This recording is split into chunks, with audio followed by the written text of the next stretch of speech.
হাফেজ জুনায়েদ বাবুনগরী একজন বাংলাদেশি ইসলামী পণ্ডিত, হানাফি সুন্নি আলেম, শিক্ষাবিদ, হাদিস গবেষক, ধর্মীয় লেখক, আলোচক ও সমাজ সংস্কারক। তিনি হেফাজতে ইসলাম বাংলাদেশের আমির এবং দারুল উলুম হাটহাজারীর শিক্ষা সচিব ও শাইখুল হাদিস। 2013 সালের শাপলা চত্বর আন্দোলনে আইন শৃঙ্খলা বাহিনীর সদস্যকে হত্যার অভিযোগ সহ কয়েকটি মামলায় তাকে গ্রেপ্তার করা হয়। পরবর্তীতে অভিযোগ প্রমাণিত না হওয়ায় তিনি মুক্তি পান। বাবুনগরী 1953 সালের 8 অক্টোবর চট্টগ্রামের ফটিকছড়ি থানার বাবুনগর গ্রামে জন্মগ্রহণ করেন। 5 বছর বয়সে তিনি আল জামিয়াতুল ইসলামিয়া আজিজুল উলুম বাবুনগরে ভর্তি হন। এরপর 10 বছর আল জামিয়াতুল আহলিয়া দারুল উলুম মুইনুল ইসলামে অতিবাহিত করেন। 20 বছর বয়সে তিনি পাকিস্তানের জামিয়া উলুমুল ইসলামিয়াতে চলে যান। এই বিশ্ববিদ্যালয়ে স্নাতকোত্তর পাশ করার পর হাদিস বিষয়ে পিএইচডি করেন। শিক্ষাজীবন সমাপ্ত করে তিনি চট্টগ্রামের আল জামিয়াতুল ইসলামিয়া আজিজুল উলুম বাবুনগরে শিক্ষক হিসেবে নিযুক্ত হন। এরপর 2003 সালে তিনি দারুল উলুম হাটহাজারীতে চলে আসেন। পরবর্তীতে তিনি এই মাদ্রাসার সহকারী পরিচালকের দায়িত্ব পান। 2020 সালের 17 জুন মাদ্রাসা কমিটি সহকারী পরিচালকের দায়িত্ব থেকে বাবুনগরীকে অব্যাহতি দেয়। তার স্থলে মাদ্রাসার জ্যেষ্ঠ শিক্ষক শেখ আহমদকে দায়িত্ব দেয়া হয়। তবে তার অনুসারীরা বলছেন তিনি ষড়যন্ত্রের শিকার। দাবি আদায়ে কঠোর অবস্থানে থাকায় সরকারি চাপে তাকে সরানো হয়েছে। পরবর্তীতে তিনি মাদ্রাসার শাইখুল হাদিস ও শিক্ষা সচিব হিসেবে পদোন্নতি লাভ করেন। 2010 সালে হেফাজতে ইসলাম বাংলাদেশ প্রতিষ্ঠিত হলে তিনি এর মহাসচিব নিযুক্ত হন।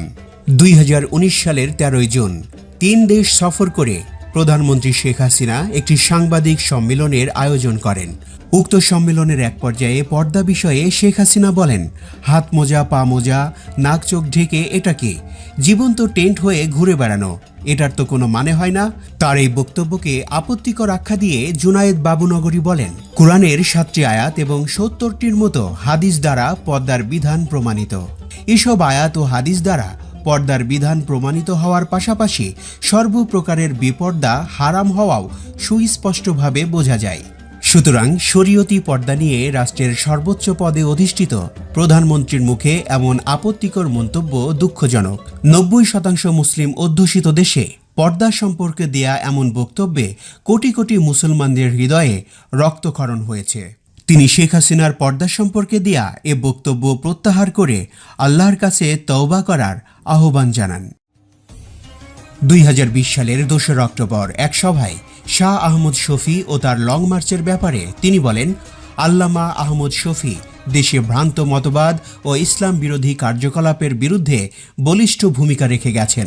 2013 সালে ইসলাম বিদ্বেষী নাস্তিক্যবাদের আগ্রাসী আস্ফালনের বিরুদ্ধে দেশের আলেম সমাজ ও তাওহিদি জনতাকে নিয়ে ইতিহাসের নজিরবিহীন গণ আন্দোলনের ডাক দিয়েছিলেন বাবুনগরী।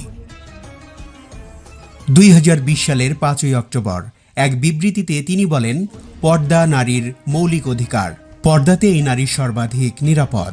নারীকে নিরাপদে রাখতে পারলে তখন ব্যক্তি, দেশ, জাতি ও সমাজ, সংসার সবকিছুই নিরাপদ।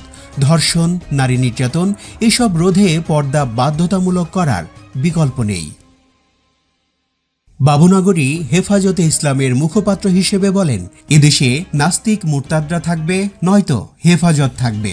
এছাড়াও তিনি নাস্তিকদের দেশ থেকে বিতাড়নের জন্য বিভিন্ন সময় কঠোর ভাষায় ঘোষণা দেন। 2013 সালের 7 মে মাওলানা জুনায়েদ বাবুনগরীকে পুরান ঢাকার ঢাকেশ্বরী মন্দির এলাকা থেকে পুলিশ গ্রেপ্তার করে। জুনায়েদ বাবুনগরী আরবি, উর্দু ও বাংলায় 30টির মতো বই রচনা করেছেন। এর মধ্যে উল্লেখযোগ্য হল বাড়াবাড়ি ছাড়াছাড়ির কবলে শবে বরাত, ইসলামে দাড়ির বিধান, তাওহিদ ও শিরক, প্রকার ও প্রকৃতি, মুকাদ্দিমাতুল ইলম, তাফসির হাদিস, ফিকহ ফতোয়া, মিলাদ কিয়াম ও সুন্নাত বিদাত, দারুল উলুম হাটহাজারীর কতিপয় উজ্জ্বল নক্ষত্র, খতমে নবুয়াত ও কাদিয়ানী সম্প্রদায়, প্রথম ও দ্বিতীয় খণ্ডের প্রচলিত জাল হাদিস, একটি তাত্ত্বিক আলোচনা, সিয়াম সাধনা, ইতেকাব ও ঈদ মুবারক। এছাড়াও জুনায়েদ বাবুনগরীর তত্ত্বাবধানে লিখিত বইসমূহ হল ইসলাম বনাম সমকালীন মতবাদ, প্রচলিত জাল হাদিস, একটি তাত্ত্বিক আলোচনা।